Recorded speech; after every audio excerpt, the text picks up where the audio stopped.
കരുത്തിൽ മാറ്റത്തിന്റെ UDF തരംഗം. ഇന്ന് കേരളത്തിന്റെ മണ്ണിൽ നിന്നും ഉയരുന്ന ശബ്ദം മാറ്റത്തിൻ്റെതാണ്.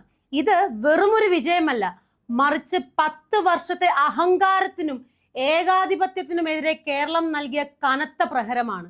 ഇന്ന് കേരളം സാക്ഷ്യം വഹിക്കുന്നത് വെറുമൊരു കാറ്റല്ല, മറിച്ച് 100 സീറ്റുകൾ എന്ന ലക്ഷ്യത്തിലേക്ക് കുതിക്കുന്ന അതിശക്തമായ ഒരു UDF തരംഗത്തിനാണ്.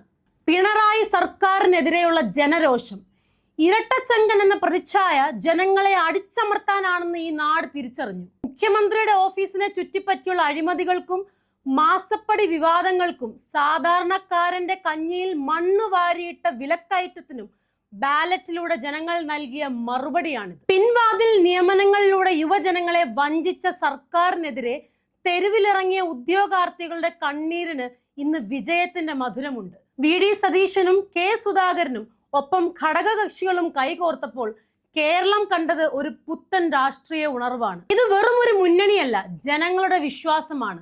ഇന്ന് ഓരോ റൗണ്ട് വോട്ട് എണ്ണുമ്പോഴും UDFന്റെ ലീഡ് നില ഉയരുകയാണ്. 100 സീറ്റുകൾ എന്ന വലിയ ഭൂരിപക്ഷത്തോടെ കേരളത്തിൽ ഐക്യ ജനാധിപത്യ മുന്നണി അധികാരത്തിൽ വരുമെന്ന് ഉറപ്പായിരിക്കുകയാണ്. കാസർഗോഡ് മുതൽ തിരുവനന്തപുരം വരെ UDFന്റെ വിജയക്കൊടി പാറുകയാണ്. ഇത് നീതിയുടെ വിജയമാണ്. ഇത് പട്ടിണി കിടക്കുന്നവന്റെയും നീതി നിഷേധിക്കപ്പെട്ടവന്റെയും വിജയമാണ്. പിണറായി വിജയന്റെ ഭരണം അവസാനിപ്പിച്ച് ജനങ്ങളെ കേൾക്കുന്ന, ജനങ്ങളോട് കരുണയുള്ള ഒരു സർക്കാരിനെയാണ് നമ്മൾ വരവേൽക്കാൻ പോകുന്നത്. ഇന്ന് കേരളം ഉറക്കെ വിളിച്ചു പറയുന്നു, മതിയാക്കൂ ഈ ഭരണം, വരട്ടെ ജനകീയ ഭരണം. മാറ്റം വരുന്നു, UDF വരുന്നു.